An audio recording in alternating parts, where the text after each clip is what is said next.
My name is Lena Hayes. I am 27 years old. After our marriage, my husband told me something strange. Never open the locked room upstairs. At first, I didn't think much of it. But slowly, I started noticing things. Every night, after I fell asleep, he would go inside that room and stay there for hours, sometimes till morning. One day, I couldn't stop myself anymore. I opened the door, and what I saw inside made me feel like my whole marriage was a lie. Before we continue, take a moment to like and subscribe to the channel and tell me your country in the comments. Now, let's begin. It all started when his mother came to my house with a marriage proposal. I still remember that day clearly. She was calm, polite, and very respectful, speaking to my parents like she had known them for years. "My son is a good man," she said softly. "He just needs the right person in his life." At first, I wasn't sure. I had never met him before. But when I finally did, everything felt different. His name was Adrian. He was tall, well-dressed, and carried a quiet confidence. Not the type of man who talks too much or tries to impress. He just sat there calmly, composed, observing more than speaking.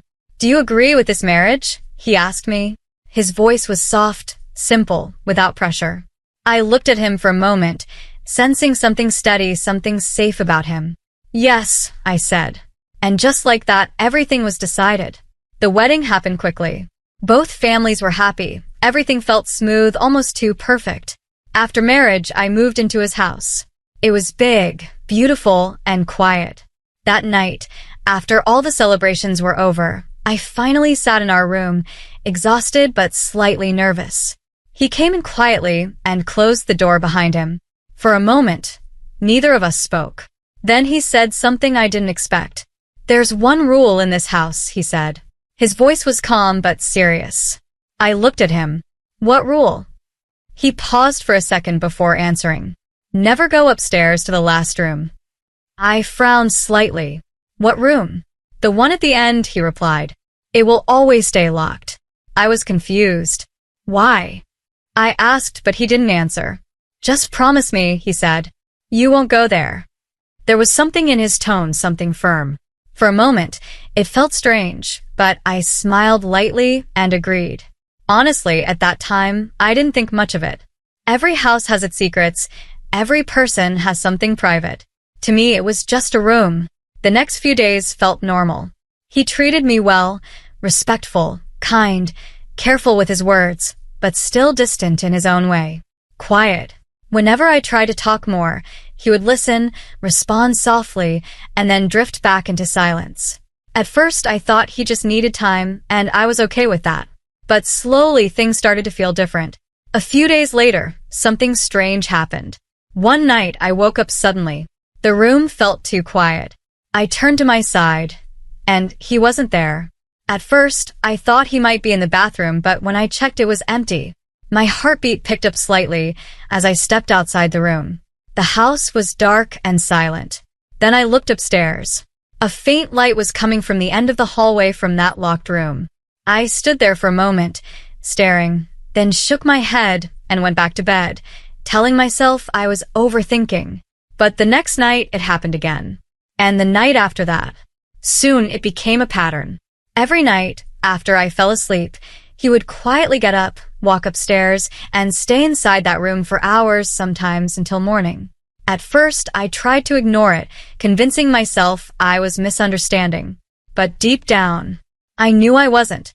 I asked him once, casually, "Where do you go at night?" He looked at me for a moment, then smiled slightly.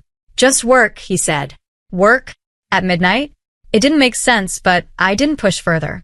Then one day, I noticed something else. He was speaking to the maids. "No one goes near that room," he said firmly. "Not even for cleaning." His tone was cold, strict. Then he added, glancing in my direction, "Make sure no one goes upstairs." Something inside me shifted at that moment. This wasn't just privacy anymore. This was control. Later, I quietly asked one of the maids, "What's in that room?" She looked nervous. "We don't know, madam. We are not allowed to go there." "Not even for cleaning?" I asked. She shook her head immediately.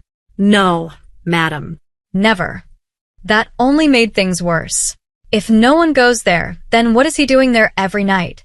That question stayed with me constantly, during the day, at night, even in my dreams. Something wasn't right, and I could feel it. Then one night, everything changed. Like always, he got up quietly and went upstairs. But this time, I didn't sleep. I stayed awake, waiting, and then I followed him. Slowly, carefully, trying not to make a sound. My heart was pounding so loudly, it felt like it would give me away.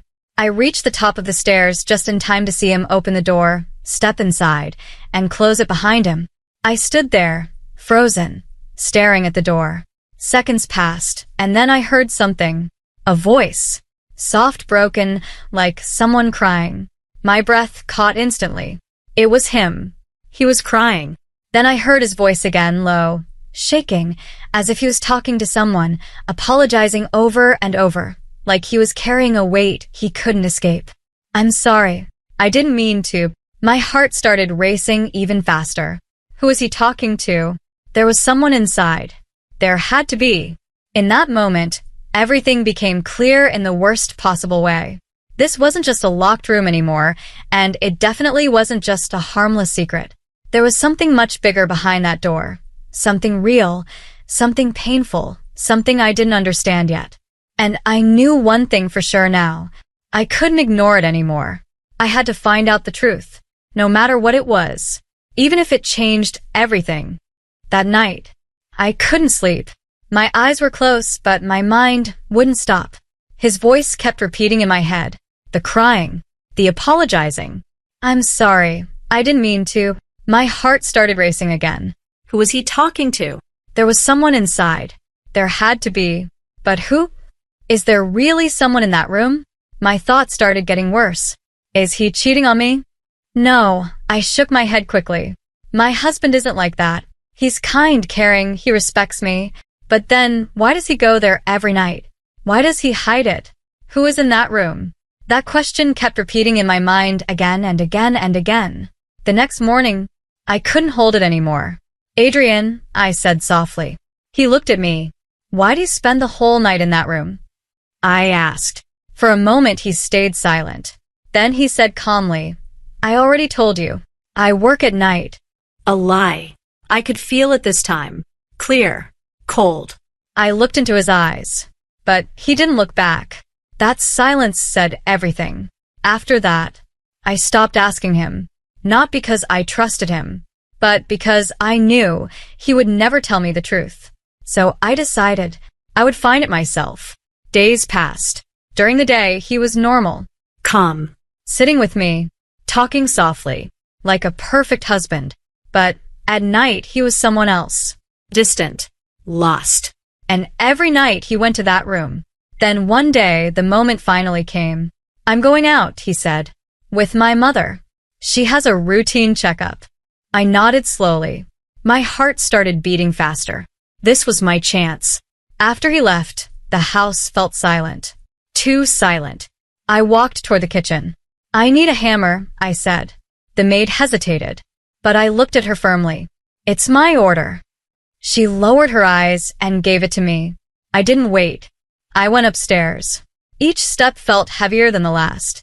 And then I stood in front of that door. The same door. The same secret. My hands were shaking. But I didn't stop. I took the hammer, hit the lock, and it opened. My breath stopped. I stepped inside. And what I saw made my whole body go cold. The walls were covered. Photos. Of a woman. Beautiful. Smiling. Everywhere. There were paintings of her. Frames. Love letters placed carefully. Dresses hanging neatly. Shoes. Accessories. Everything. Like this room belonged to her. Like she still lived here. My hands started shaking. Tears filled my eyes. This is the truth, I whispered. My voice broke. This is why he stopped me. My heart felt like it was tearing apart. He lied to me all this time. My whole marriage was a lie. Tears started falling uncontrollably. I couldn't breathe. I trusted him. And he... Suddenly, I heard footsteps.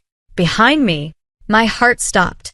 I slowly turned around, and there he was, standing at the door, looking at me. His face changed. Not anger, not shock, something deeper.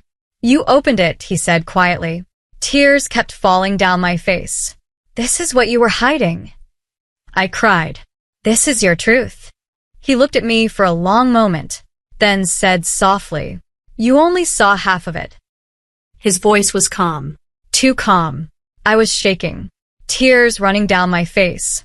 Half. I cried. What do you mean half? I pointed at the walls. At this.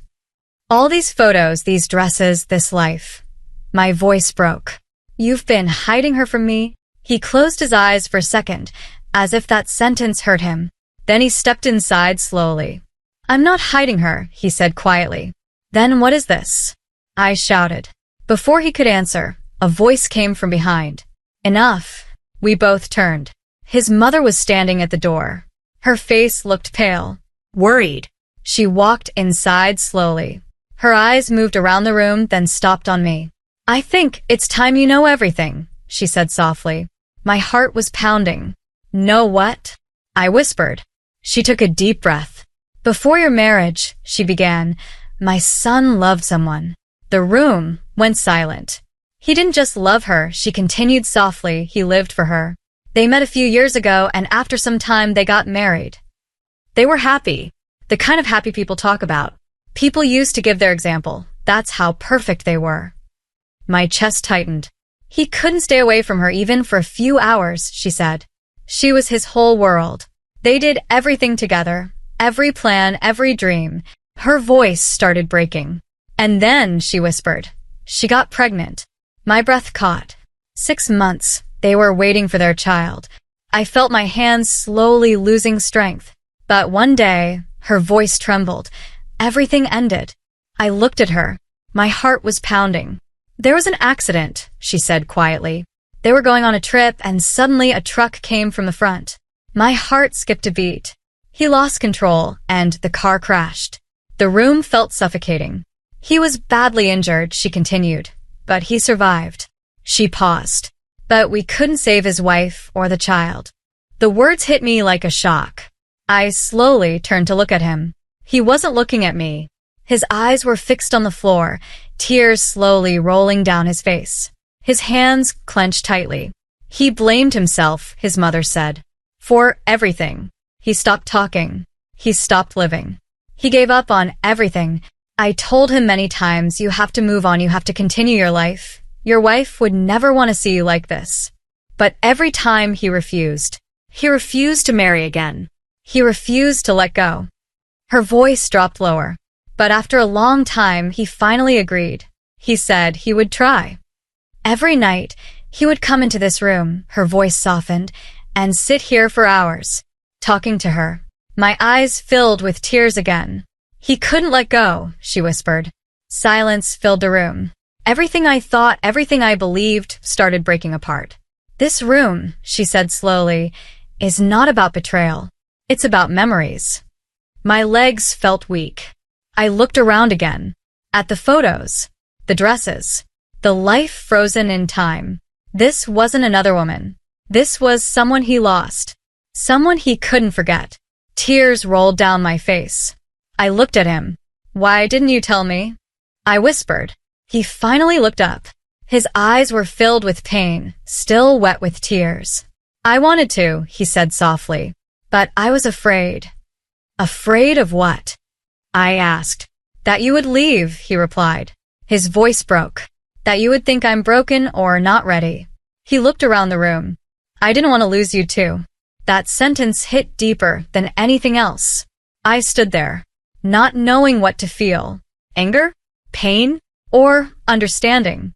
I'm not hiding another woman, he said quietly. I'm just trying to survive without her. Silence. Heavy. Painful. I wiped my tears slowly. You should have told me, I said. He nodded. I know. I was wrong.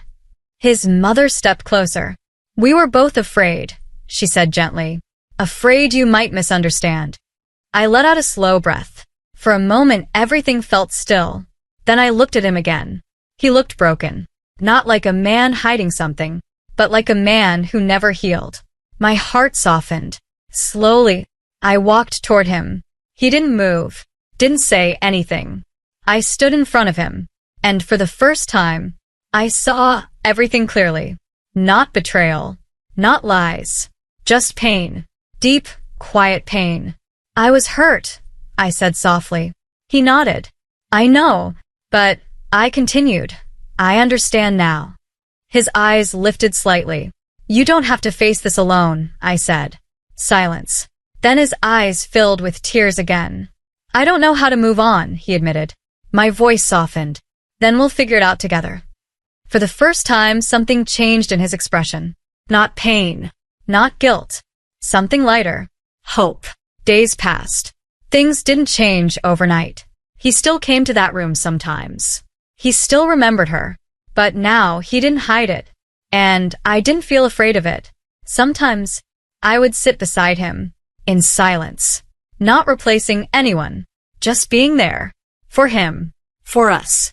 Slowly, very slowly, he started coming back. To life. To the present. To me. He still remembers her. And maybe he always will. But now that memory doesn't control him. Because he's not alone anymore. And neither am I. Some stories don't end with forgetting the past. They end with learning how to live with it. Together.